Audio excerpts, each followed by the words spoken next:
احترامانه از نام پیغمبر خدا خواهش دارم پدر و مادر آزار ندید.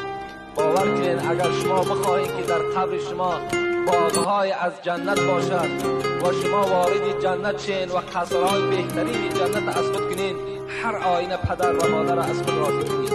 زیرا رسول اکرم گفتند که دعوت الوالدتی اسرع اجابتا، دعای مادر اسرع اجابتا. اسرع از کلمه چیست؟ در حال اجابت می‌یابد.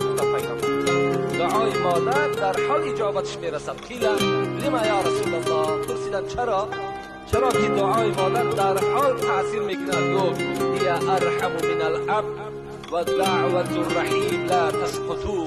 پیغمبر خدا گفتند زیرا که مادر از پدر دیگر رحم‌تر است.